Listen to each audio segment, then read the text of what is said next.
नमस्कार दोस्तों, रियावर ट्रेडिंग में आपका स्वागत है। मेरा नाम राजेंद्र शुक्ला।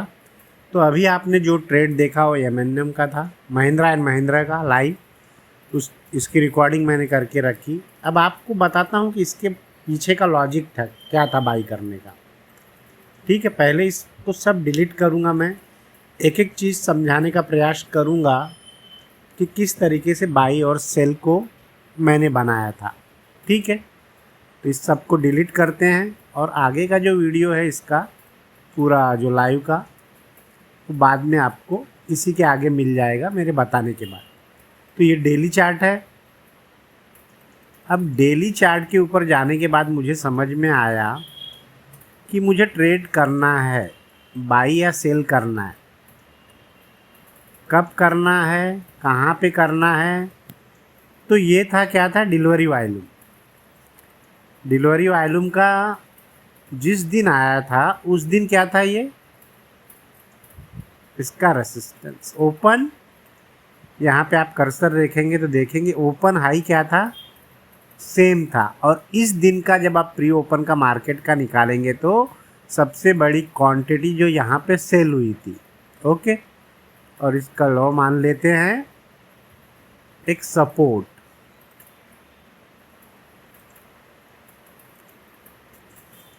लोगों ने इस दिन भी बाइंग किया, जो हमने आज किया उसके ऊपर बताते हैं। ठीक है, ये प्राइस ओपन हुआ, गैप अप ही ओपन हुआ। ये गैप अप ओपन होने के बाद क्या किया कि 1 मिनट का भी हाई इसने तोड़ा नहीं।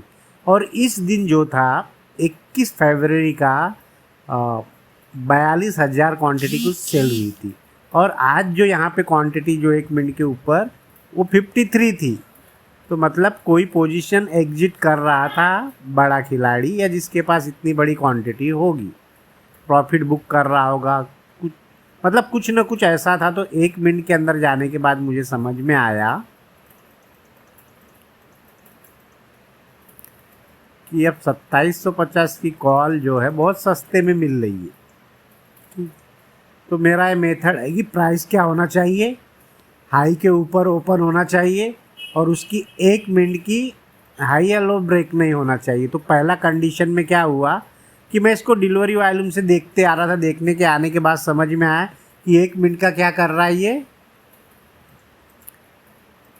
हाई ब्रेक नहीं। यहाँ पे देखोगे आप कर्सर रखोगे 9:15 के ऊपर तो आपको बता रहा है इसका हाई देखिए 2840 है और ओपन जो हुआ था वो 2817 है। तो इस बिहाफ पे इसको बहुत ही अच्छे से, क्योंकि इसके अंदर लग रहा था कि ये 17 और 15 एक रेसिस्टेंस होगा और पहली मिनट की कैंडल में जो क्या था एक रिजेक्शन दिया था। ठीक है, इसके बिहाफ पे 2700 की 50 कॉल ली गई और मैंने उसको बुक भी किया 23 में, क्योंकि मेरी इंट्री मेथड से अभी भी एग्जिट नहीं हुआ था। ठीक है, क्योंकि टारगेट मेरा डे लो का ही होना चाहिए था। लेकिन यहाँ पे जब कहीं भी एक ग्रीन कैंडल फॉर्म होती है, इन दोनों में सपोर्ट बना था, तो इसके बिहाफ पे मैं और रुकता। लेकिन क्या था कि वो टाइम डीके हो रहा था उसकी वजह से, और आज एक्सपायरी का दिन है तो प्राइस भी क्या करेगा कि सेकेंडली अगर नहीं जाएगा तो फिर वो गिरता ही रहेगा। इसके बिहाफ पे ये सेल को किया और यहाँ पे मैंने अपना बुक कर लिया, जो कि आप देखेंगे आगे चल के प्राइस वहाँ दिखेगा आपको। तो ये था इसका बाइंग करने का, सेल करने का लॉजिक। क्योंकि मेरे पास इसके पास क्या करना था, कैसे करना था, क्या था, मेरे पास क्या क्या आज सेल करने के क्या क्या कारण थे, इसके मेरे पास जो कारण मिले उसके बिहाफ पे मैंने ये ट्रेड लिया। और जब हमारा ग्रुप था वोल्टास का 25 तारीख को, जो मैंने कल क्लोज़ किया, उसमें वोल्टास की बाइंग के लिए मैं बोला था। तो इसके अंदर भी एक लॉजिक को हम समझते हैं कि किस तरीके से, ऐसा नहीं कि इस दिन हाई तोड़ दिया, इस दिन हाई तोड़ दिया यहाँ पे बाई कर लो फिर यहाँ नीचे आ गया। अरे भाई, हमने वही कॉल आपने 28 में लिया, हमने 20 में लिया। ठीक है, हमारे विन विन रेशियो देखिए। इसके अंदर क्या है, डिलीवरी वॉल्यूम बढ़ गई। अब डिलीवरी वॉल्यूम कहाँ पे आई थी, 30 को आई थी हाईएस्ट 30 को आई। इस दिन क्या हुआ था, इसने हाई लो तोड़ा था, दोनों तोड़ा था। तो यहाँ ओपन प्राइस से क्या बन रहा था, आपका सपोर्ट बन रहा था। यहाँ पे आप देखोगे प्राइस, तो इसके ओपन प्राइस मेथड से एक सपोर्ट बन रहा था, ठीक है। अब कल का क्या था, कल का आप जाके देखोगे तो इसने क्या किया था, इस दिन देखिए आपको समझ में आता है डिलीवरी वॉल्यूम का कंसेप्ट, क्योंकि एक फुटप्रिंट आपको रीड करना पड़ेगा। तो यहाँ क्या किया था, इसने हाई को तोड़ा था और लो को नहीं तोड़ा था इस दिन। तो और यहाँ पे जो क्वांटिटी थी, हमने जब 25 को बोला था कि हमारा एसएल 70 का होगा, ठीक है। तो 25 दिन की जो क्वांटिटी थी, मतलब आप देखोगे तो बाई हुई थी 1279 पे 2000 क्वांटिटी इसमें बाई हुई थी, ठीक है।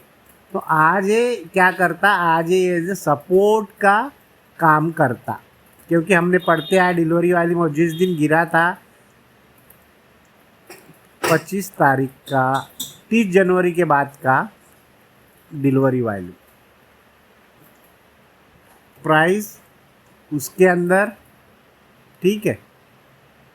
प्राइस ओपन प्राइस मेथड से कल का क्या टूटा था, हाई टूटा था, लो नहीं टूटा था। और बाइंग कल कहाँ हुई थी, 1279 पे कितनी क्वांटिटी बाई हुई थी इसकी, 2015 क्वांटिटी बाई हुई थी। प्री ओपन मार्केट में आप जाके देख सकते हो, यहाँ पे डाटा रहता है बाइंग का, आप पता कर सकते हो पिछला डाटा लेके। इस डाटे को रीड करके एमएमएम का यही था, आज कितनी सेल हुई थी, फाइनल क्वांटिटी, मतलब इतने के ऊपर कुछ ना कुछ हुआ है। तो ये चीज़ों को करना चाहिए हमें। अब उसके बाद देखिए क्या हुआ प्राइस ने, इसमें क्या हुआ, 1 मिनट का अगर आप 5 मिनट पे भी ट्रेड करते हैं, एक पता चल गया कि ये यहाँ पे क्या सपोर्ट क्रिएट कर गया है। जब सपोर्ट क्रिएट कर गया है तो हम छोटे टाइम फ्रेम में 1 मिनट पे भी जा सकते हैं। 1 मिनट पे करने के लिए थोड़ा सा क्या है कि बहुत ही आपको वो होना पड़ेगा, तेज़ तरार होना पड़ेगा, लेकिन आप इसको 3 या 5 मिनट पे जा सकते हैं। 1 मिनट का भी देखोगे आप तो क्या किया इसमें, लो तो टूटा है, लो टूटा है, लेकिन ऐसा तोड़ के ऐसा हुआ कि इसके नीचे नहीं आया। हमें 2-3 चीज़ कंफर्म रखना पड़ेगा कि वो ट्रेड कहाँ कर रहा है, किस जगह कर रहा है, कौन से एरिया, लोकेशन क्या है इसका। तो आप देखो कि 3 बजे का यही कैंडल था जो इसी के अंदर है। अगर इसको तोड़ देता तो हम मानते, लेकिन ऐसा कुछ किया नहीं, तो फिर ये क्या था, बाइंग था। आप डिलीवरी वॉल्यूम का कंसेप्ट के हिसाब से ये आपको बाई हो जाएगा। बहुत सी चीज़ें है, GSW ये तो हमने किया नहीं आज, लेकिन उसी दिन का सेल था जो, तो आज भी सेल था। इस तरीके से हमको रीड करना है कि क्या बाई करना है, कब बाई करना है और कैसे बाई करना है। इन चीज़ों को जब आप मिला के चलेंगे तो बहुत अच्छा रिजल्ट आपको मिलेगा, ठीक है।